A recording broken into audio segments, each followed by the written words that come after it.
Boa noite a todos. Boa noite. Estamos nós reunidos para estudarmos a obra Revista Espírita. Estamos no mês de agosto de 1859, na revista. Mas hoje é exatamente 22 de julho de 2019, tá? Imagina a gente, 1859, estaremos todos com aqueles vestidos longos, né? Não estaria esse calor aqui em Manaus, né? Então, rogamos que o nosso Senhor Jesus e que os nossos amigos espirituais possam nos inspirar. A leitura será feita pela nossa querida irmã Carla. Comentário será feito pela nossa irmã Aramita, tá bom? Vamos lá? Que Jesus possa nos inspirar. Na semana passada, nós vimos uma carta que um correspondente da Revista Espírita mandou para Allan Kardec, contando uma história de uma senhora que tinha um espírito que era protetor, que ajudava ela em várias coisas. E depois ele pedia para o Allan Kardec evocar esse espírito. Então nós paramos na parte que ele tinha evocado o espírito e estava perguntando as coisas dele, se realmente tinha acontecido, como eram todas as coisas. Nós ficamos na pergunta 22. Podeis explicar-nos o que recebia e comia a menina da senhora Mari quando estava doente? Maná, tu pode explicar essa menina? Ela tinha uma filha que adoeceu e que ela ficou doente uns dias e ela vomitava. E tinha horas que ela sentava e parecia que alguém dava alguma coisa para ela e ela comia. Fazer o movimento de quem estava comendo. Que estava recebendo uma coisa e comia. E aí ele, na evocação, agora ele está perguntando o que era aquilo. Que ela fazia o movimento como se estivesse comendo, né? A mãe olhava e dizia, mas não estou vendo nada, né? Isso dava sustentação. Isso dava sustentação, exatamente. Aí ele pergunta, né? Podeis explicar-nos o que recebia e comia a menina da senhora Mali quando estava doente? Aí ele responde, maná. No dicionário, maná quer dizer alimentos dos deuses que lembra bolo de mel ou cereal do céu. Que é citado no Antigo Testamento, né? Maná do céu. O que Deus mandou para alimentar o povo israelita no deserto. Exatamente. Maná. Uma substância formada por nós que encerra o princípio contido no maná ordinário e a doçura do confeito. Então era doce mesmo, por isso que a criancinha comia com muito gosto. Então o que é isso? É a manipulação do próprio fluido. É a manipulação. Por exemplo, a multiplicação dos pães, os discípulos foram dando um pedaço a cada, e as pessoas que comiam aquele pedaço se sentiam plenamente saciados. Plenamente saciados. Então é esse movimento.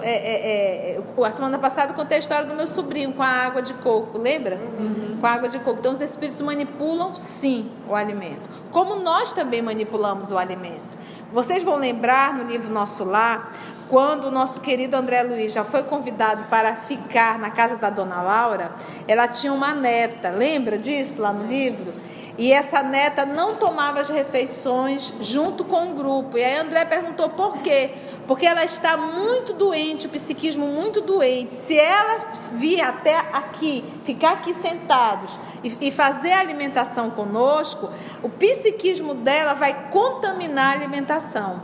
Aí tu vai dizer, isso só acontece no mundo físico? Não. No mundo espiritual, não. Isso também acontece no mundo físico.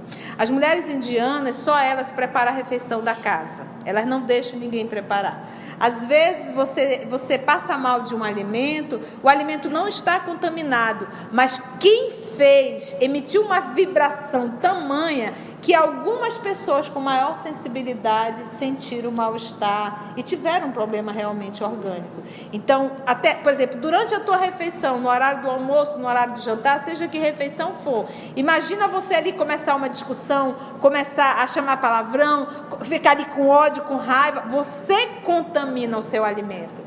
Então, a todo momento, nós estamos manipulando energia. Por isso, os antigos diziam, antes de fazer a sua refeição, você deve o quê? Agradecer a Deus na oração.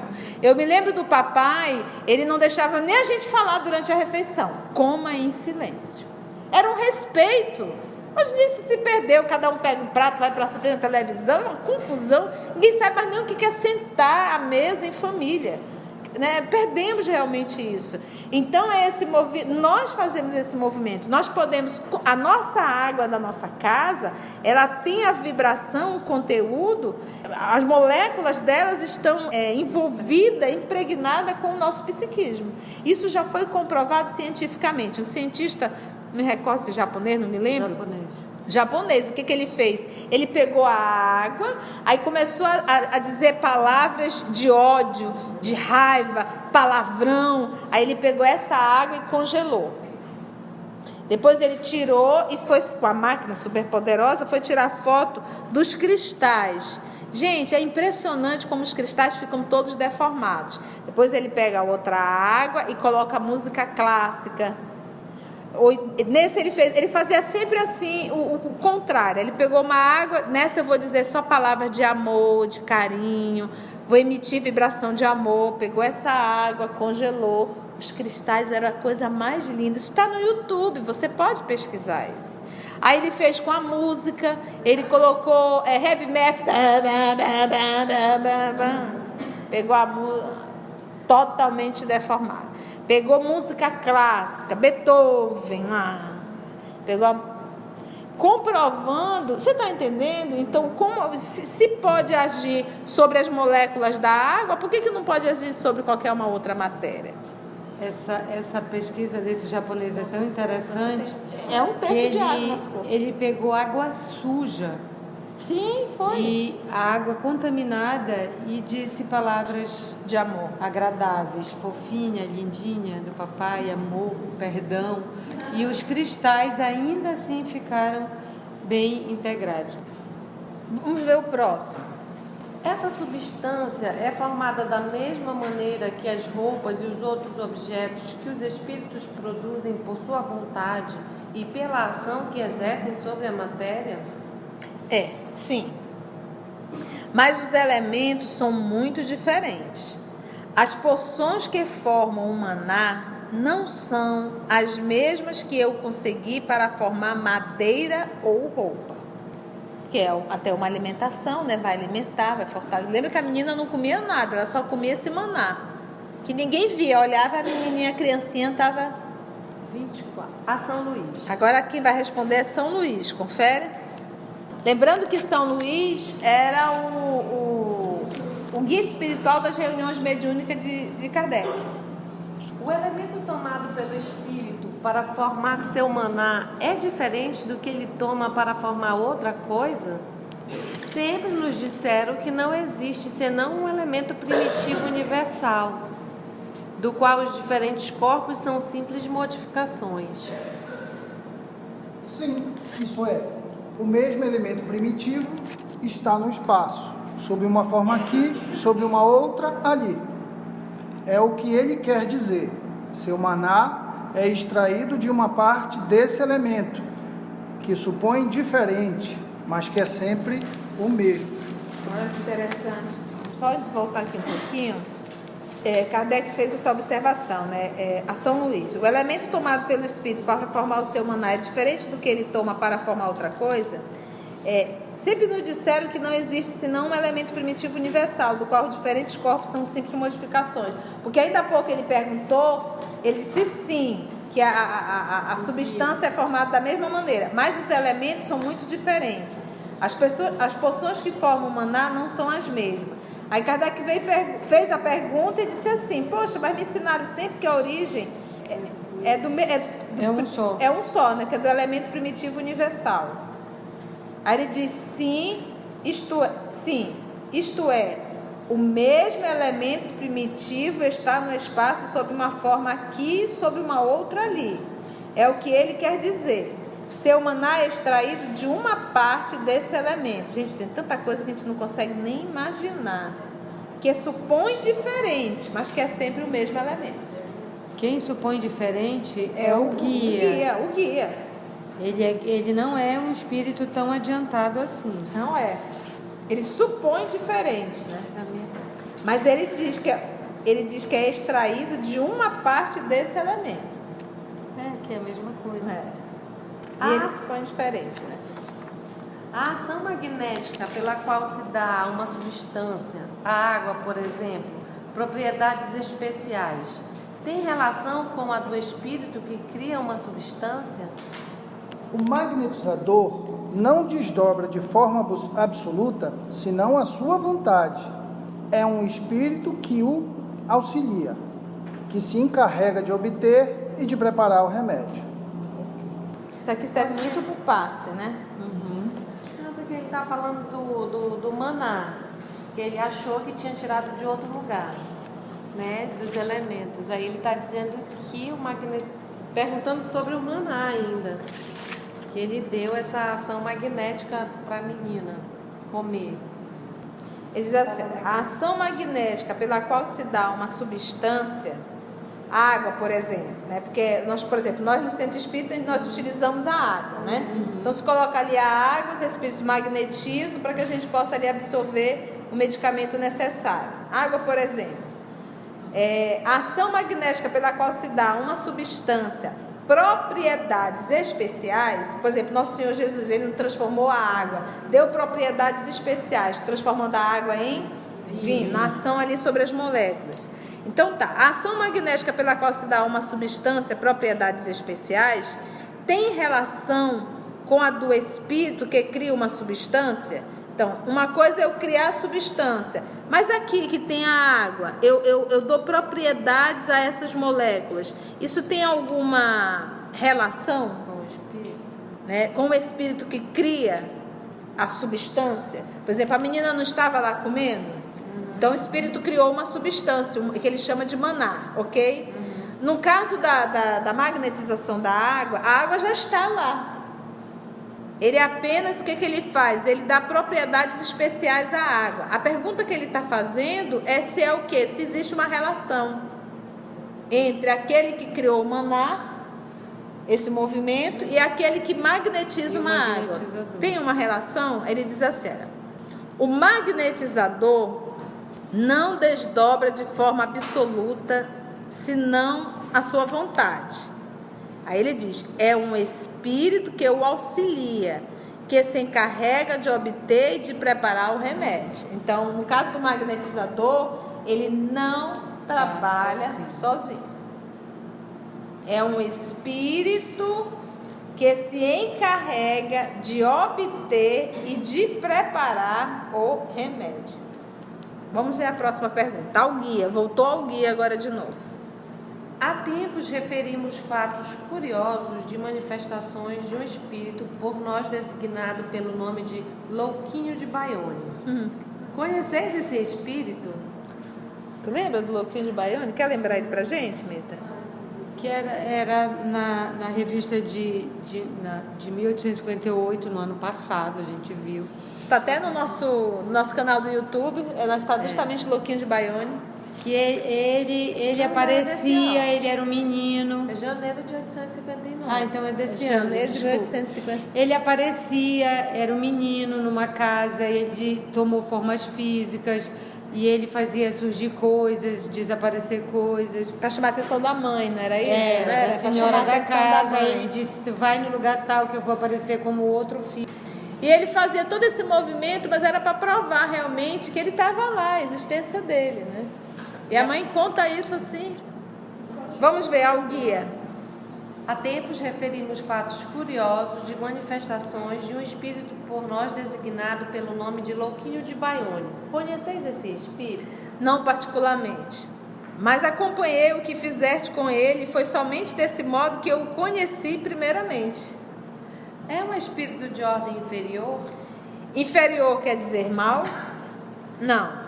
Quer dizer apenas que não é inteiramente bom, que é pouco adiantado. Sim? Agradecemos por haverdes comparecido e pelas explicações que nos destes. As vossas ordens. Observação. Esta comunicação nos oferece um complemento àquilo que dissemos nos 2 artigos precedentes sobre a formação de certos corpos pelos espíritos. A substância dada à criança durante a sua enfermidade evidentemente era preparada por eles e tinha como objetivo restaurar-lhe a saúde.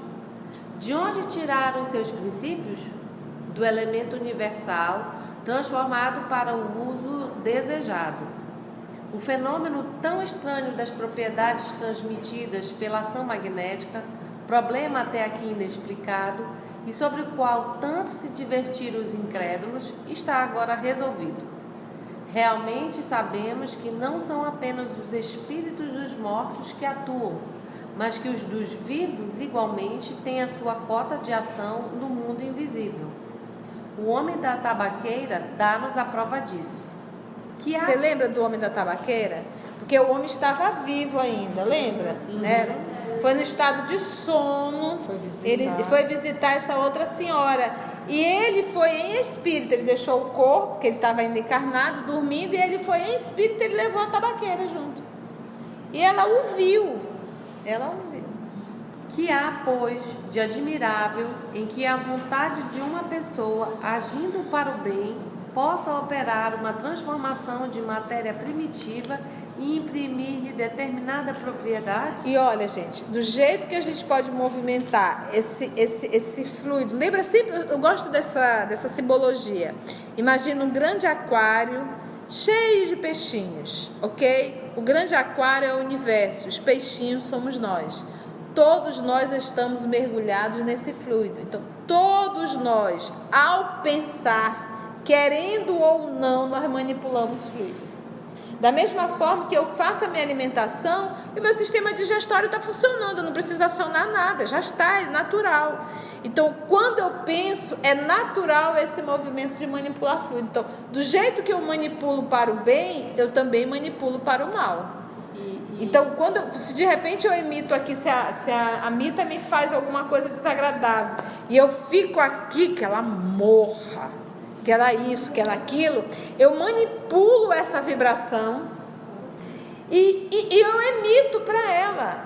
Eu emito essa vibração que ela vai se sentir mal, ela vai sentir cansaço, ela vai sentir às vezes uma dor de cabeça, ela sente o mal-estar. E por que? Mas por que pegou na Mita? Porque ela me agrediu. Então ela está na mesma sintonia. Agora, se ela fizesse o bem, ela jamais iria me agredir e jamais eu iria emitir uma vibração negativa. Mas se ela me faz o bem, a minha vibração é de amor e de gratidão. A vibração de gratidão faz muito bem a Aramita. Entendeu? Então, a todos os momentos, nós estamos manipulando essa energia, querendo ou não querendo. A gente emite. Não tem caso de pessoas que olham para uma planta e a planta descarrega todinha, coitada? Murcha, que morre, algumas vão a óbito mesmo. Algumas plantinhas vão a óbito. Aí o pessoal chama de seca-pimenteira, não é isso? Mas é a própria vibração da criatura. Tem criancinha, tem pessoas que vai visitar bebê, que a criancinha fica moada, pescocinho mole, não é verdade? Então é a vibração da criatura, porque às vezes não é que ela queira mal, mas é a inveja. Eu não tenho, eu não posso ter e fico com a inveja do outro que tem. E aí a gente acaba emitindo inconscientemente essa vibração da inveja, e se o outro não estiver preparado, acaba assimilando. Então, Conceição, qual é o movimento que eu vou fazer para que eu não esteja assim aberto a esse tipo de vibrações? Faça o que Jesus nos ensinou. Tá bom. O interessante para a gente saber desse ponto, que ele fala aqui, que não tem nada de admirável a vontade de uma pessoa. A gente já estudou também no Pensamento e Vida o que é a vontade na casa mental. Gerente, lembra? Querendo ou não, todos nós temos vontade. Como falou a Conceição, de forma consciente ou inconsciente, a gente está expressando a nossa vontade. Então, quanto mais eu olho para mim e eu vou me conhecendo, mais eu vou me inteirando desse gerente da minha casa mental. E é ela que faz essa modificação. Essa parte dessa revista, o Allan Kardec escreveu em 1859. Agora que a ciência está provando, através de estudos, né, a biologia da crença, a pesquisa do japonês com a água, a medicina começa a usar, né? Tem uma autora inglesa que ela fala sobre as moléculas da emoção. Então isso existe, né? Então a gente tem um material que ele está falando como existe, como é que a gente pode botar isso para funcionar. O Pensamento e Vida, que é um livrinho desse tamaninho que a gente estudou, fala da vontade, dos componentes da casa mental e como a gente pode acionar. Vamos lá. Que há, pois, de admirável que a vontade de uma pessoa, agindo para o bem, possa operar uma transformação da matéria primitiva e imprimir-lhe determinada propriedade? Em nossa opinião, aí se encontra a chave de muitos efeitos supostamente sobrenaturais, dos quais teremos a oportunidade de falar. É assim que chegamos, pela observação, a perceber as coisas que fazem parte da realidade e do maravilhoso. Mas quem garante que essa teoria seja verdadeira? E aí, como ficamos? Pelo menos ela, a teoria, tem o mérito de ser racional e concordar perfeitamente com os fatos observados. Se algum cérebro humano achar outra mais lógica do que esta, fornecida pelos espíritos, que sejam comparadas. Um dia, talvez, reconheçam que abrimos o caminho ao estudo racional do Espiritismo. E abriu mesmo. Eu bem que gostaria, dizia-nos certo dia uma pessoa, de ter às minhas ordens um espírito serviçal, mesmo que tivesse de suportar algumas traquinadas de sua parte. É uma satisfação que muitas vezes desfrutamos sem perceber, porquanto nem todos os espíritos que nos assistem se manifestam de maneira ostensiva, nem por isso deixam de estar ao nosso lado, e por ser oculta, sua influência não é menos real.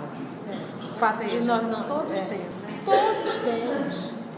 O grande lance é nós termos a lucidez de saber que nunca estamos sozinhos. Vamos entrar aí na conversas familiares de além túmulo. Adoro isso. Vamos lá. Acho muito legal. Porque lembra, adoro. Kardec fazia muitas evocações, né? E a maioria das perguntas eram por escrito, né? Era psicografia. Voltaire e Frederico. Aqui quem tem esse tem a nota explicativa. François-Marie Arouet, de 1694 a 1778, escritor e filósofo francês, mais conhecido como Voltaire.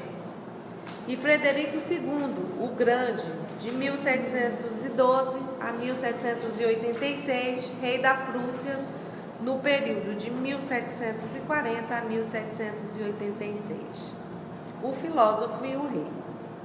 Diálogo obtido por intermédio de 2 médios que serviram de intérpretes a cada um desses 2 espíritos em sessão da Sociedade, de 18 de março de 1859. Questões prévias dirigidas a Voltaire. Em que situação vos encontrais como espírito? Errante, mas arrependido. Errante é porque ele errou muito, né? Pelo visto, pela continuação da resposta, parece. Já se arrependeu. Ele está aguardando uma nova oportunidade para reencarnar, né? Quais são as vossas ocupações como espírito? Rasgo o véu do erro, que em vida imaginava ser a luz da verdade. Rasgo o véu do erro. Que pensais de vossos escritos em geral?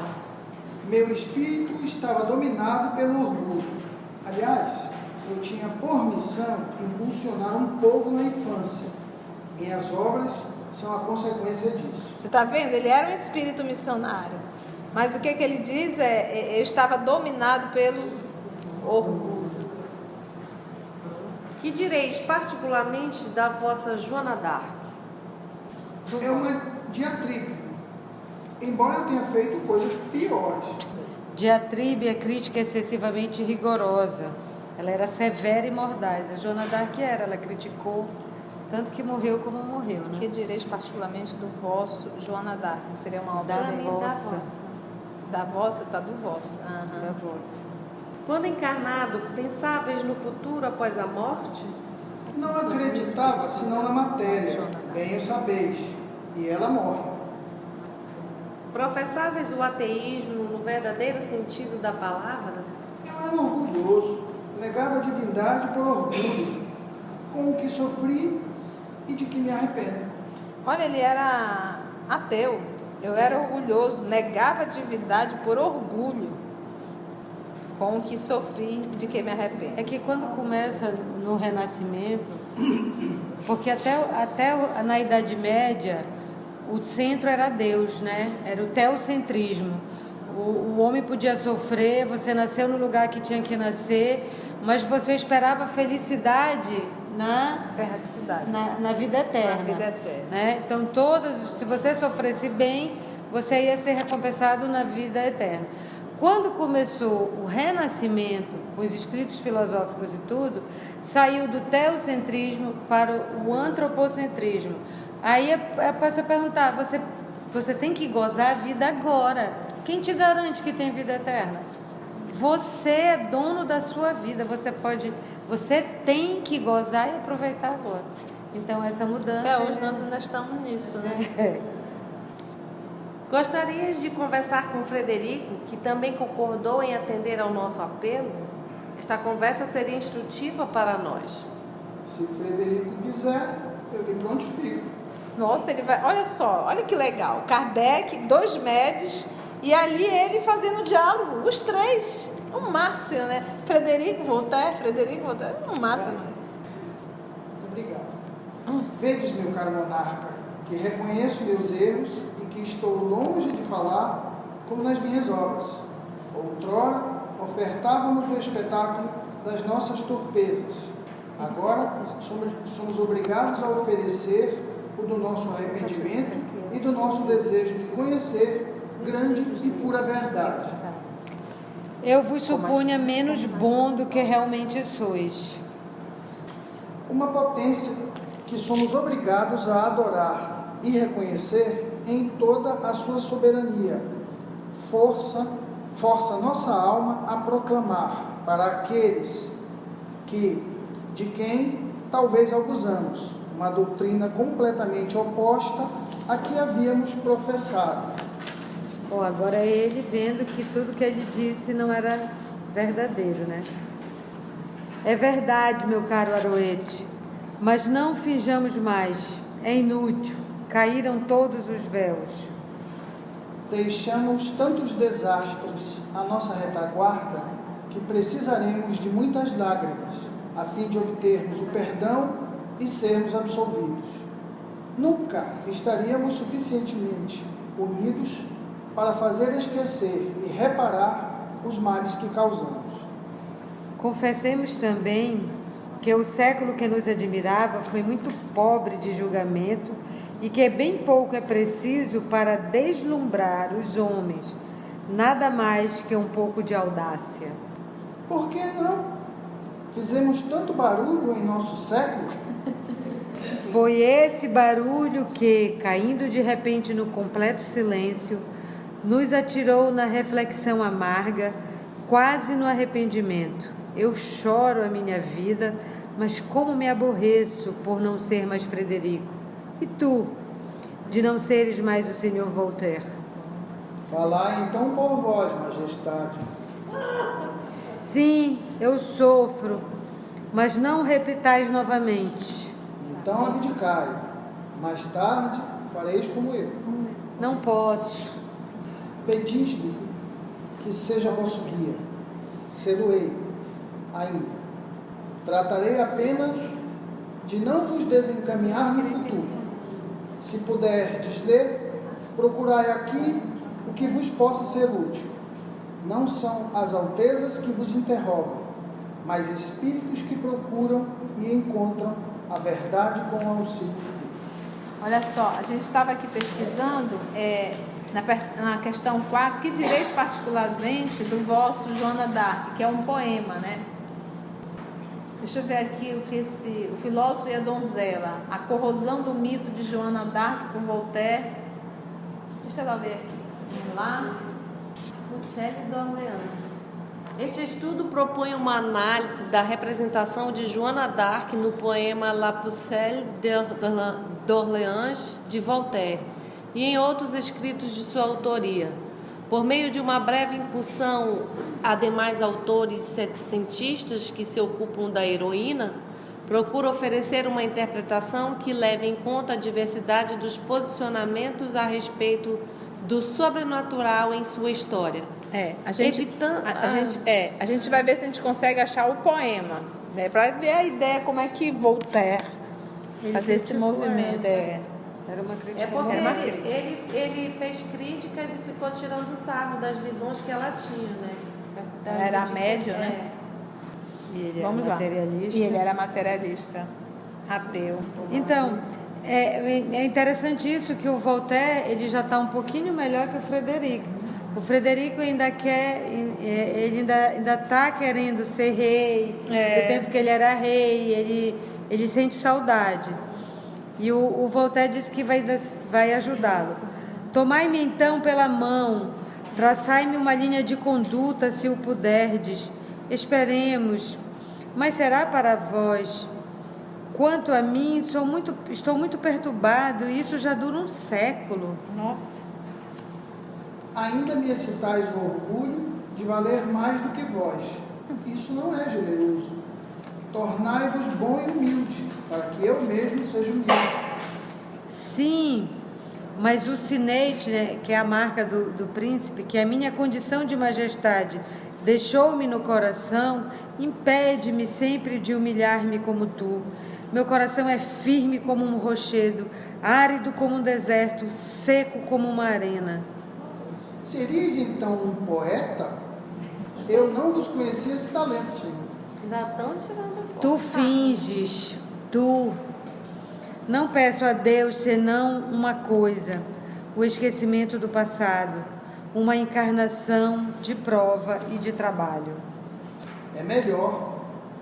Uno-me também a vós, mas sinto que tereis de esperar muito tempo a minha remissão e o meu perdão.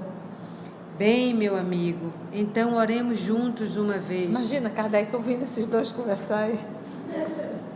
Eu o faço sempre, desde que Deus se dignou levantar a mim o véu da carne.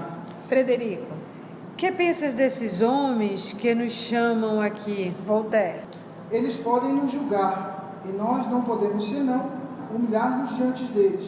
Frederico. Eles me incomodam. Seus pensamentos são muito diversos. Pergunta a Frederico. Que pensais do Espiritismo? Sois mais sábios do que nós. Não viveis um século além do nosso? E embora no céu, desde esse tempo, nele apenas acabamos de entrar.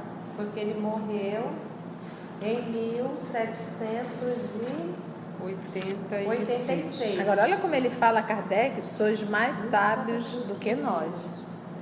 Não vive um século na Mas Kardec fazia parte dos espíritos familiares de Jesus? Diz lá no livro Obras Póstumas, familiar. Familiar não é de irmão, irmã não, tá? De afinidades mesmo. E ele fala assim, embora no céu, desde esse tempo, desde há um século, nele apenas acabamos de entrar, né? Porque até passar perturbação, a coisa Perturbação, orgulho. Já está com saudade de ser rei. Meu Deus. Agradecemos por ter desatendido ao nosso apelo, assim como o vosso amigo Voltaire. Viremos quando quiseres. Não me evoqueis demasiadamente. Não sou simpático. Esse era o rei, né? Chama muito não, tá? Que eu não gosto de falar muito não. Por que não sois simpático? Eu desprezo e me sinto desprezível. Por isso que ele tá quase um século nesse mal-estar. Você vê que não mudou muito, né? Imagina, rei, o mundo aos teus pés. Então já sabe, quando morrer nós seremos nós mesmos. Exatamente. Nada de novidade. Vamos lá. Reunião de 25 de março de 1859. Quanto tempo depois? São 6 dias. 6 dias. A semana seguinte, né? 18 de março, 25 de março. Evocação de Voltaire. Falar. Que pensais de Frederico agora que ele não se acha mais aqui? Ele raciocina muito bem, mas não quis explicar-se. Como vos disse, ele despreza. e esse desprezo que nutre a todos o impede de abrir o coração, temendo não ser compreendido. Muito bem.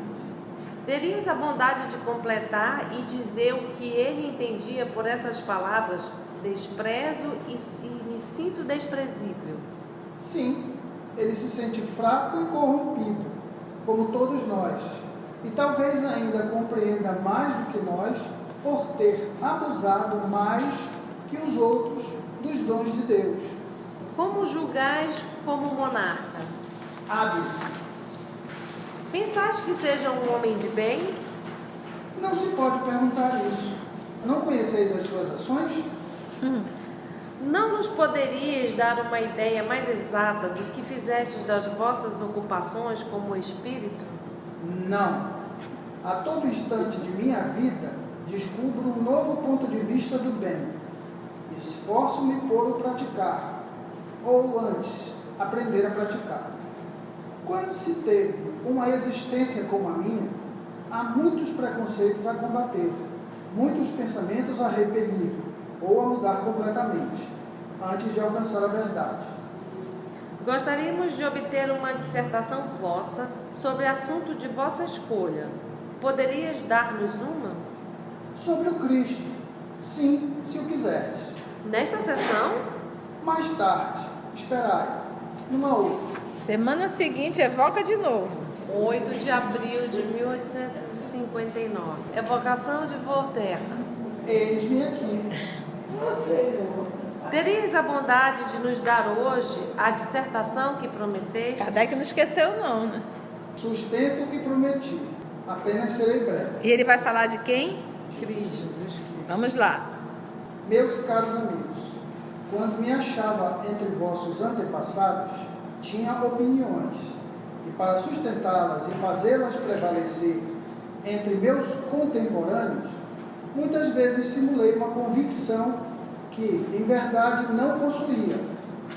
Foi assim que, desejando atacar os defeitos e os vícios em que tombava a religião, sustentei uma tese que hoje me condena a refutar. Que seria a crença do não Deus, mas não é do Deus, era o Deus que a igreja estava a apresentar. Ele diz, olha, esse movimento que eu fiz foi com o intuito de combater Os defeitos e os vícios. da E igreja, ele veio, da religião. como ele diz que a missão dele era tirar um povo da infância. Como ele tinha uma visão de ver esses defeitos, esses vícios, era para caminhar. Só que os escritos, todos os escritos Criticava, do né? Voltaire, caminhou para quê? Para derramamento de sangue, que foi a Revolução Francesa. Foi onde morreu milhares de pessoas. Era para ir no bem, né? Sempre é para ir no bem. Ataquei muitas coisas puras e santas, que a minha mão profana deveria ter respeitado. Assim, investi contra o próprio Cristo, esse modelo de virtudes sobre-humanas, pode-se dizer, sim. Pobres homens, talvez haveremos de nos igualar um pouco com o nosso modelo, mas jamais teremos o devotamento e a santidade que ele demonstrou. Estará sempre acima de nós, pois foi melhor antes de nós. Mas isso é um fato. Ainda estávamos mergulhados no vício da corrupção e ele já estava sentado à direita de Deus. Que é aquele processo que a gente diz, antes da formação do planeta Terra, ele já era um Cristo. Obviamente que evoluiu em um sistema solar que nem existe mais, né? Como a gente viu hoje, o eleito, né? O eleito, exatamente. O eleito, porque ainda teve mais um ponto. O processo de evolução do nosso Senhor foi em linha reta. Ele bem que poderia dizer, pai, eu quero sim governar um planeta, mas eu não quero governar um planeta de exilados, não. Eu quero governar um planeta daqueles que seguiram o caminho reto. E ele fez justamente o oposto, né? Aquilo que ele fez, que foi caminhar. Ele disse, agora eu quero conhecer o outro lado, cuidando deles. Interessante, né? Aqui perante vós, eu me retrato de tudo quanto a minha pena traçou contra o Cristo, porque eu amo. Sim, eu o amo. Lamentava não ter podido fazê-lo ainda. Vamos parar aí. Foi bom, gente, conhecer um pouco de Voltaire e quem mais? Frederico. Frederico. Parecia que ele era ótimo. Não, Então, olha lá, agradecemos ao nosso Senhor Jesus por mais esse estudo e até o nosso próximo encontro.